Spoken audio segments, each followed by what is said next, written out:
en este tramo de estudio de la palabra de Dios y de mensaje, la iglesia, si usted ve, asiste en alguna red social o en algún comunicado o en algún libro, alguna literatura, en la televisión, hay algunos puntos que son comunes en la prédica de casi todos los pastores del mundo, y que estos puntos se asientan por épocas. En los años 80, en los años 90, era avivamiento, trayendo toda la historia de la calle Azusa en el 1910. Todo el mundo hablaba de avivamiento, y hubo un gran avivamiento en el mundo. Evangelistas puertorriqueños como el hermano Gille, argentinos como Freyson, Anacondia. En Alemania como Reinhard Bonker, que Reinhard Bonker metía 6 millones de personas en el desierto de África. La revista Times hizo un artículo de una campaña de este hombre, y había una imagen, 6 millones de gente en el desierto recibiendo a Cristo, un gran avivamiento. En Argentina, Freyson, Anacondia, etcétera. En República Dominicana, don Ezequiel Molina Rosario, que se mantiene todavía por 60 años. Pero siempre ha habido unos temas muy confusos en la palestra. El diablo siempre ha querido meter su cola y ha querido engañar a la iglesia. Y a principios de los 2000, del siglo XXI, se metió el tema de la prosperidad y se comenzó a hablar de finanzas en la iglesia como nunca antes, y se comenzó a manipular la mente de la gente para que la gente diera dinero, porque el que no daba no era prosperado. Se llegó hasta decir que la pobreza, un hermano pobre, era una maldición a lo interno de la iglesia. Y pastores que fueron padres de esta corriente doctrinal son archimultimillonarios hoy día. Usted los ve en sus mansiones, en sus jets privados, en sus Rolls Royce, haciendo alusión de que son hombres de Dios santos porque Dios los prosperó. Y la prosperidad es mucho más integral que eso. La prosperidad es mucho más integral que eso. Así que hay temas que son recurrentes en la iglesia, y yo desafío a esta iglesia a asistir a las redes sociales, a la televisión, con sabiduría, porque en el año 2005, en una convención nuestra en Puerto Rico, se nos dijo: el pastor local compite con 6 y 7 predicadores por semana. Es decir, cuando la iglesia viene el domingo a la congregación a escuchar el mensaje del pastor, el cristiano promedio ha escuchado a 5 o 6 predicadores diferentes. Y una de las cosas que hace el diablo es que eventualmente la predicación del pastor local, en el caso del pastor local, lo que el pastor predica como que pasa sin pena y sin gloria. El mensaje del pastor local, de la iglesia local del domingo, y no pasa en todas las iglesias, Esto es un fenómeno que yo te digo 20 años observándolo. Lo observé antes de ser pastor, o sea que son más. Y eso me llamó mucho la atención. Y es una gran batalla que yo tengo como pastor. Y es una de mis oraciones privadas. Yo creo, sin ánimo de nada, Yo creo que tenemos una muy buena doctrina en la iglesia. Yo creo que tenemos una muy buena enseñanza en la iglesia. Yo creo que tenemos una buena palabra en la iglesia. Y nosotros debemos atender a esa palabra. Hoy comenzamos o continuamos una serie de la primera conquista del cristiano.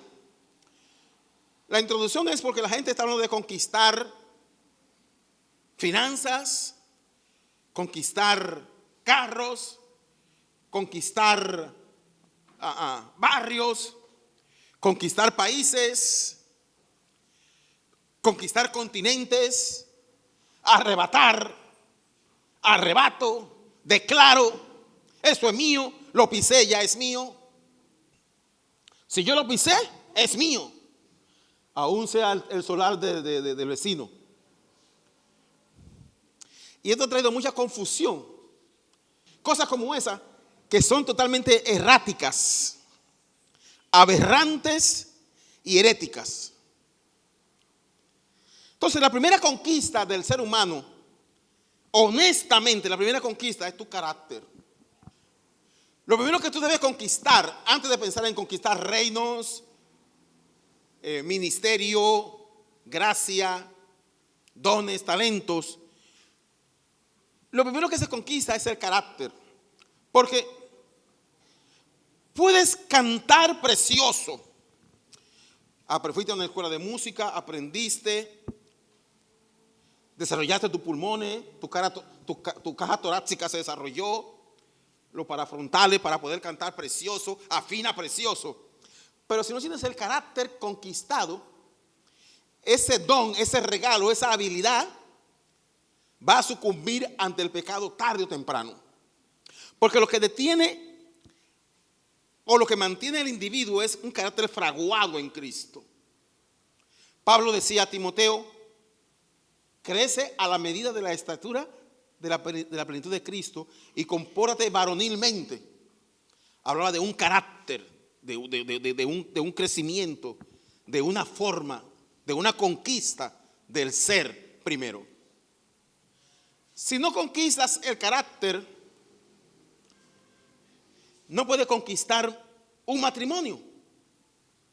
Si no conquistas el carácter, no puedes conquistar un ministerio. Si no conquistas el carácter, no puedes conquistar una relación de amistad con alguien.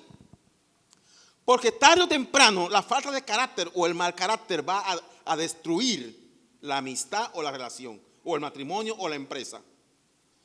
Cuando hablamos de conquistar el carácter, la mejor forma que yo tengo para hablar de ello es hablando de Josué. Hay más ejemplos, obviamente José, el mismo David, reyes importantes, pero Josué es lo que me llama la atención en estos días. En el capítulo 10 de Josué, versículo 1 en adelante, dice: cuando Adonisedec, rey de Jerusalén, oyó que Josué había tomado a Jai y que la había asolado como había hecho a Jericó y a su rey, así hizo a Jai y a su rey, y que los moradores de Gabaón habían hecho paz con los israelitas y que estaban entre ellos. Tuvo gran temor, porque Gabaón era una gran ciudad, como una de las ciudades reales y mayor que Jai, y todos los hombres eran fuertes. Por lo cual Adonisedec, rey de Jerusalén, envió a Joam, rey de Hebrón, a Piriam, rey de Jarmut, a Jafía, rey de Laquis, y a Debir, rey de Eglón, diciendo: subid a mí y ayúdenme, y combatamos a Gabaón, porque ha hecho paz con Josué y con los hijos de Israel.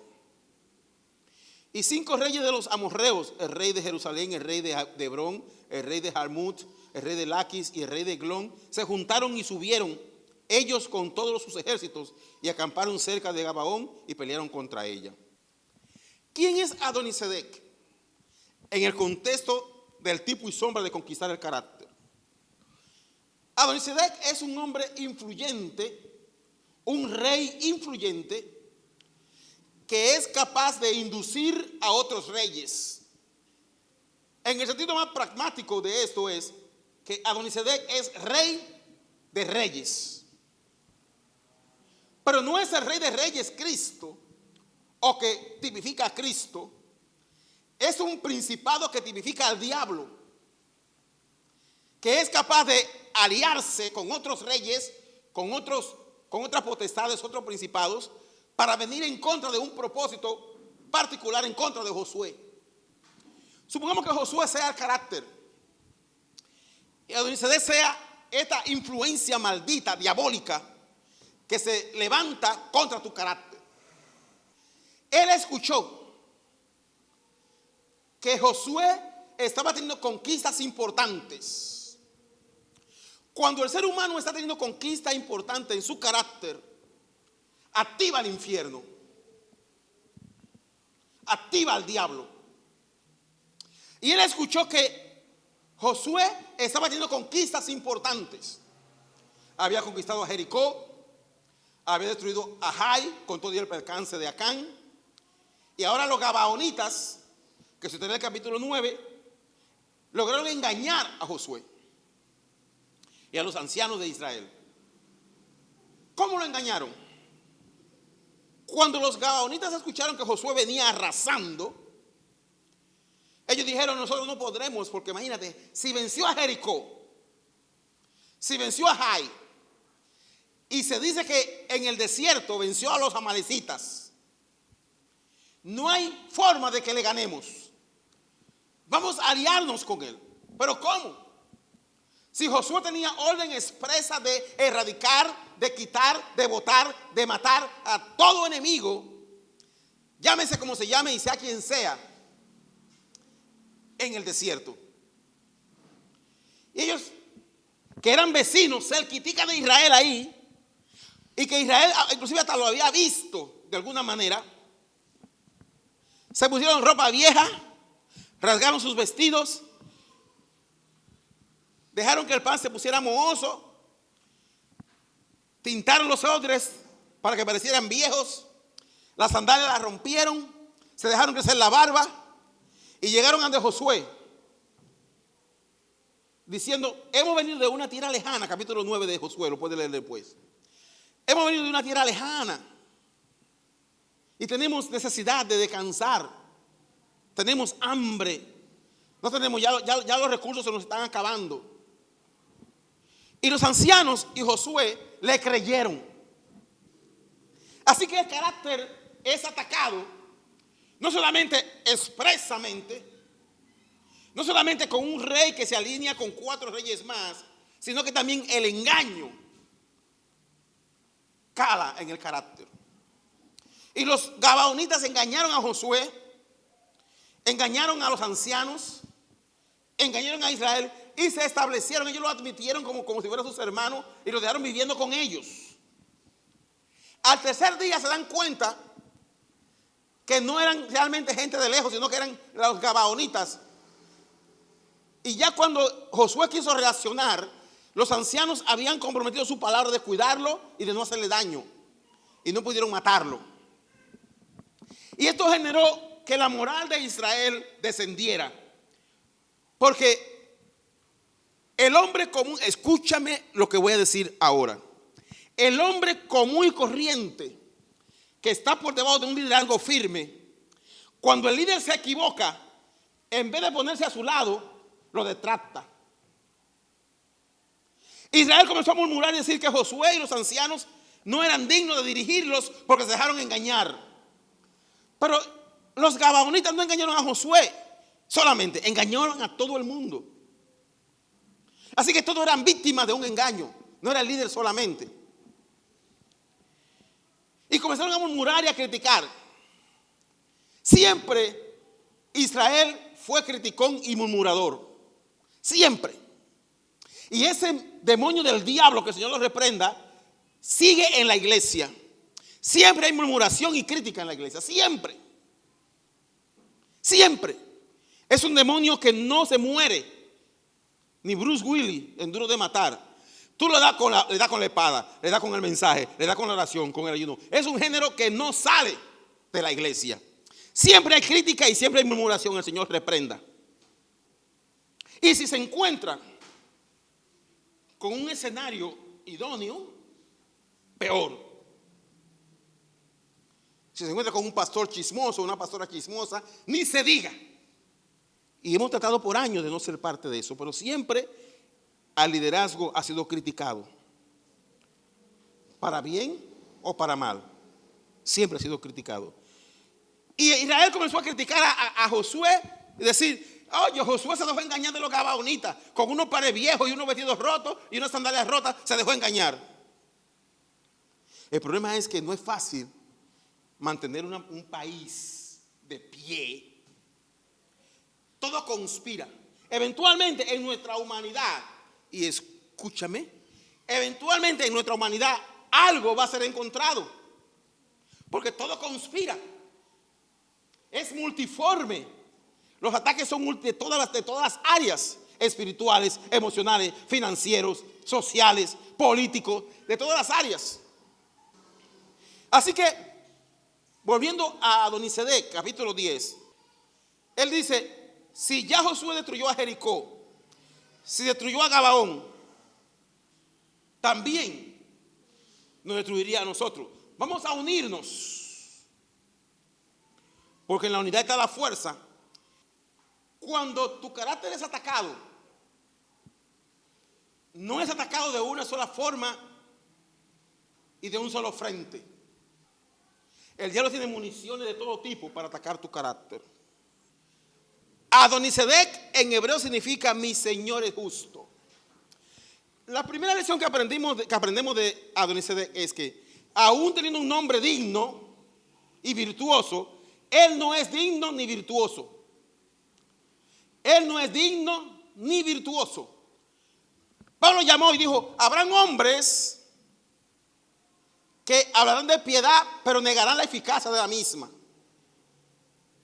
Este hombre tiene un nombre piadoso, pero en su carácter niega la eficacia de esa piedad o de ese nombre. Y eso nos habla a nosotros que tenemos que tener cuidado con nosotros, que decimos que somos evangélicos, pentecostales, amantes del Señor, dispensación de la gracia, iglesia sana doctrina. Tenemos que tener cuidado, porque eventualmente negamos con nuestros malos caracteres la eficacia de la virtud o de la piedad. ¿Quién era Gabaón? La ciudad que ellos querían conquistar. Gabaón era una gran ciudad. Dice el versículo 2 del 10. Porque Gabaón era una gran ciudad, como una de las ciudades reales y mayor que Jai, y todos sus hombres eran fuertes. No era una ciudad cualquiera. Pero Gabaón no confió en sus fortalezas para ir contra Josué. Porque Gabaón sabe que Josué está fortalecido por el Señor. Aunque es una gran ciudad, una ciudad real, más grande que Jai, con hombres fuertes, no va contra Josué de la manera convencional. ¿Qué es lo que típicamente debió hacer Gabaón? Declarar la guerra a Josué. Cuando el diablo ve que tu carácter está fuerte en Cristo, que eres robusto, él no te enfrenta de frente. Él trata de aliarse contigo. Trata de aliarse contigo. Busca la manera de ser tu aliado, de llegar a ti de manera sutil y de manera subrepticia. Tú ni siquiera te das cuenta que estás en el terreno del diablo, porque él sabe que si te hace frente convencionalmente con la guerra, tú le vas a ganar. No viene de frente. Y eso fue lo que hizo Gabaón. Engañó. Aún así, siendo ya parte de los israelitas, Gabaón, Adonisedec dice: no podemos ir contra Gabaón yo solo, porque ahora Gabaón está fortalecido junto con Israel. Ahora Gabaón está fuerte. No podemos ir, yo no puedo ir solo contra él. Déjame llamar a fulano, a fulano, a fulano y a fulano. ¿Qué es lo que Jesús dijo? que cuando tú eres salvo, eres limpiado, tu casa queda limpia y ese espíritu anda por los lugares rondando y dice, sé lo que voy a hacer, voy a regresar y busca 7 espíritus más fuertes y viene contra ti. Esto es lo que Adonisedec está haciendo. Ahora, él busca 4 reyes. Busca a Joam, a Piream, a Jafía y a Debir. Solamente te voy a hablar hoy de uno de ellos, de uno de esos 4. ¿Quién era Joam? Joam era el rey de Hebrón. El nombre Joam tiene un significado incierto, pero Hebrón era una ciudad de las más antiguas, desde los tiempos de Abraham. Una ciudad fortificada y antigua. Si usted ve conmigo en Génesis capítulo 13, versículo 18, perdón. Génesis 13, 18 dice: Abraham pues, removiendo su tienda, vino y moró en el encinar de Mamre, que está en Hebrón, y edificó allí un altar a Jehová. Ya te dije la semana pasada que la razón por la cual Abraham sobrevivía a la ciudad era porque donde quiera que él llegaba hacia un altar de adoración. No sé en qué lugar tú estás o a qué lugar vas, pero procura que donde tú estés haya un lugar de adoración, un altar. Hebrón era una ciudad hegemónica, antigua. Tenía un pasado ya de larga data. Y el pasado de larga data tiene unas fuerzas que si tú no te liberas del pasado de larga data, te debilita. El pasado debilita el carácter. Por eso el dicho famoso: si el diablo te recuerda tu pasado, recuérdale a él su futuro. Porque Hebrón debilitaba el carácter. Y Adonisedec quiere buscar a alguien que debilite a Gabaón y que debilite a Josué. Y busca a Joam, rey de Hebrón. Allí en el encinar de Mamre, en Génesis 13, 18, donde Abraham hace el altar, Abraham selló con un altar su separación de Lot. Abraham se separó en Hebrón de Lot. Dios le dijo a Abraham: sal de tu tierra y de tu parentela y camina a una tierra que te mostraré. Y Abraham cometió un error. Usted sabe que Abraham estaba en desobediencia cuando se llevó a Lot. Abraham vivía en desobediencia. Dijo: deja a tu tierra y a tu parentela. Y él se llevó al sobrino. Y por eso la situación luego con Lot. Él se llevó al sobrino. Pero llegó un momento en que Abraham recapacita y dice: no. Oye, Lot, escoge tú. Y cuando Lot escoge y se va, él va a Hebrón y hace un altar en el encinar de Mamre y sella la separación con el pasado. Usted tiene que aprender, para tener un carácter forjado en el Señor, a separar su pasado de su presente y de su futuro y sellarlo. Sello en el nombre de Cristo que ya mi pasado no me alcanza. Porque si tú no rompes con el pasado, si tú no rompes con Joam, rey de Hebrón, hay 4 reyes más esperando en sociedad para destruirte. 4 reyes más, además de Joam, en sociedad para destruirte. Hebrón es tipo del pecado que convive y sobrevive al tiempo. ¿Qué, pastor? Hebrón es tipo del pecado que convive contigo y sobrevive en el tiempo. Que es el pecado más peligroso de todos los pecados. Porque es el pecado que tú no vences nunca. Que siempre está ahí. Es la misma táctica, la misma forma, la misma debilidad, la misma caída de siempre. Es el pecado que se parece a la adicción. Un adicto a la cocaína vive con eso ahí, detrás de las orejas. Puede que se rehabilite, pero en cualquier momento de debilidad vuelve y sucumbe. Y dicen, yo estoy clean. Y cuentan, yo llevo 3 años clean. Pero so pena de que en cualquier momento sucumba. Y Hebrón reclama en tu presente su pasado. ¿Alguien escuchó eso?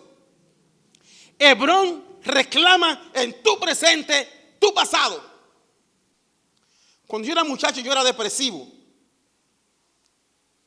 Y ya le conté que una vez eso volvió, reclamando su espacio, la depresión en mi vida, reclamándolo. Dios me había liberado, yo no sé cómo, no lo recuerdo ahora, pero eso volvió. Porque Hebrón regresó. Pero en Hebrón yo había roto con la depresión. La verdad es que Hebrón hay que destruirlo con un altar.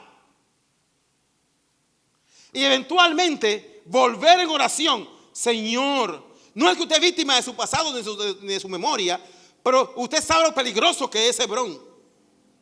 Señor, cuídame de Hebrón. Señor, cuídame de Hebrón. Porque hay un principado rey de reyes del mundo de las tinieblas asociado, esperando a que yo salga de Hebrón y me asocie con él en el desierto para pelear contra mí. Hay un Adonisedec, hay un Biream, hay un Jafía, hay un Debir esperando a que yo salga. Hay un Jarmot, hay un Laquis y hay una ciudad llamada Iglón esperando, confabulados los 5, esperando a que yo saque la cabeza para matar mi carácter y para destruir mi vida. ¿Cómo era Hebrón? Para hablarte un poquito más de este rey Oham, que era rey de Hebrón. Es el primer rey de los 4 que Adonisedec buscó. Si usted va conmigo a Josué, donde estamos, capítulo 14, versículo 9. Josué 14, 12. Dice que hubo un hombre llamado Caleb, que era de los 12 espías que Moisés había enviado en el libro de Números a espiar la tierra. Dentro de esos 12 solamente hay 2 nombres que sabemos de ellos. Uno era Josué y el otro era Caleb. Los demás 10, el cronista ni se molestó en nombrarlo, porque eran 10 cobardes, carnales. El cronista ni lo menciona. Ahora, menciona a Caleb y a Josué. ¿Y quién era Caleb? Caleb pasó el tiempo, Moisés murió y Caleb tenía 85 años cuando Josué va a distribuir la tierra. Y Caleb, cuando fue en su juventud a ver la tierra, vio el monte de Hebrón y no se le salió de la cabeza Hebrón. En Josué capítulo 14, versículo 12, 14, 12, ¿sí? Él dice, dame pues ahora este monte, el cual habló Jehová aquel día, porque tú oíste en aquel día que los anaseos están allí y que hay ciudades grandes y fortificadas. Quizá Jehová estará conmigo y los echaré como Jehová ha dicho. ¿Por qué Caleb pide a Hebrón? He escuchado predicadores decir que era porque Hebrón representaba riquezas. No, Caleb pide a Hebrón porque él se confabula con la conquista de Josué. Y dice, tú me das a Hebrón y yo lo conquisto. Y olvídate de esa región. Allí están los anaseos, los gigantes. Yo lo conquisto. Allí hay paredes fortificadas. Yo la conquisto. Allí hay ciudades grandes. Yo la conquisto. Dame a Hebrón. Allí hay una historia que data de larga antigüedad. Yo conquisto el pasado y la pongo en el presente. Yo lo hago presente. La modernizo en el espíritu de Jehová Dios. Dame a Hebrón. Dame a Hebrón. Así que Mientras Adonisedec está tratando de conquistar a Almot, rey de Hebrón, hay un siervo de Dios con 85 años que está en la expectativa de conquistarla. Así que Josué parecía estar solo, no estaba solo. Así que tu carácter a veces parece estar solo, no estás solo. Hay dones de Cristo, hay fruto del Espíritu, hay palabra de Dios, hay unción del Espíritu Santo, hay gracia, hay revelación. Tu carácter no está solo. Ellos están en la compuerta de la conquista, esperando a que tú digas: ven, conquístame. Y Caleb está ahí esperando: dame mi monte, ese monte es mío. Yo lo vi cuando era un jovencito. Hay ciudades allí, hay gigantes, pero yo lo conquisto con 85 años de edad. Así que Dios tiene reservas importantes esperando. Dice Caleb, versículo 8 de Josué 14: y mis hermanos, los que habían subido conmigo, hicieron desfallecer el corazón del pueblo, pero yo cumplí siguiendo a Jehová mi Dios. Mira qué verso más lindo. Aunque los otros 10 vinieron desfallecidos y haciendo desfallecer al pueblo, yo no. Todavía a mis 85 años yo tengo mi vigor. Yo no. Si no lo hice en mi juventud, ahora menos.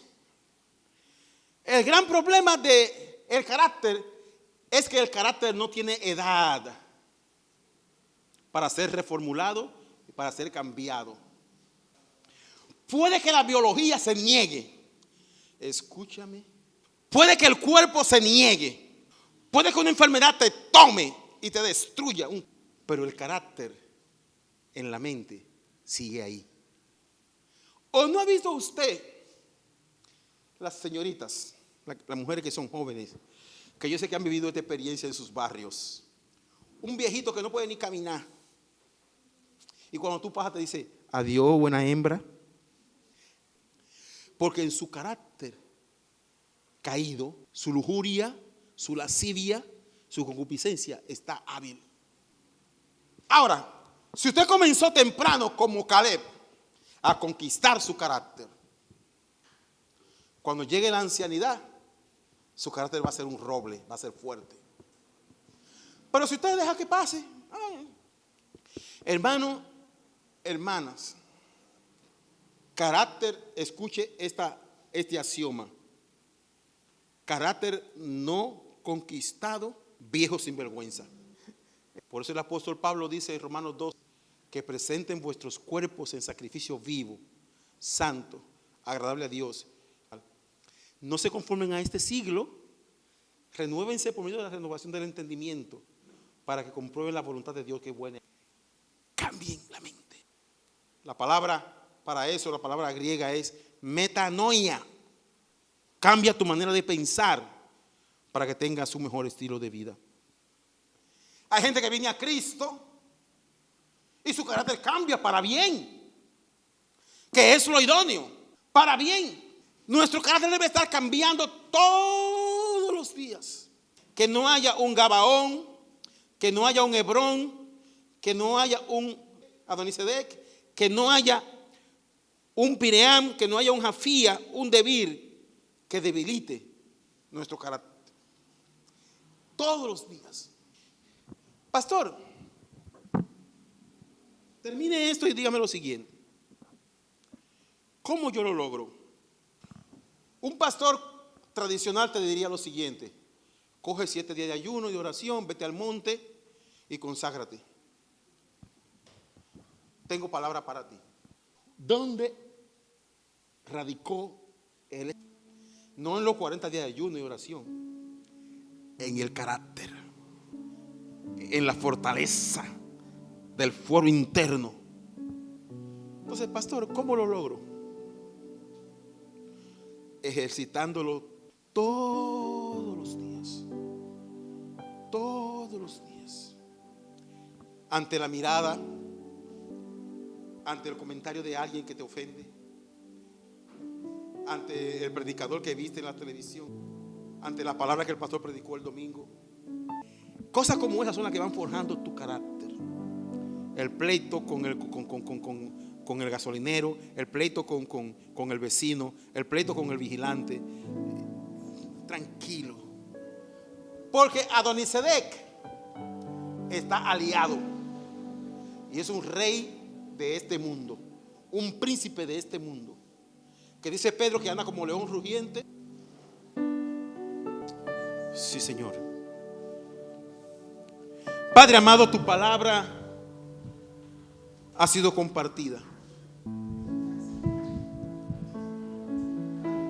y ay, Señor, la compartimos con cierta aprensión espiritual, cierto temor, pero a la vez la compartimos con el compromiso de que pueda encontrar asidero, el deseo, mejor dicho, de que pueda encontrar asidero en los corazones de los oyentes. Ayúdenme a tener mejor carácter con mi esposa, con mis hijos, con Abril, que sea placentero para ella, para ellos estar conmigo, que ellos puedan venir ante mí a buscar un consejo y yo tenga la palabra fresca, y que en el trato del día a día yo lo trate con respeto, con cariño, con amor, y que antes de ofenderle, Señor, yo guarde silencio. Padre, de igual modo yo espero que mis hermanos estén orando conmigo en sus vidas de manera personal, de esta manera, Señor. Transfórmanos, Señor. Transfórmanos. Llévanos a la medida de la estatura de la plenitud de Cristo, a un varón perfecto.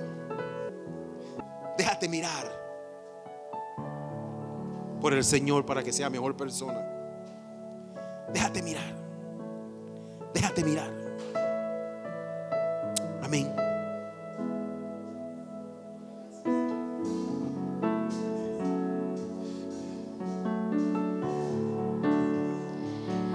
A tus pies arde mi corazón, a tus pies entrego lo que soy. Es el lugar de mi seguridad, donde nadie me puede señalar. Me perdonaste, me acercaste a tu presencia, me levantaste y hoy me postro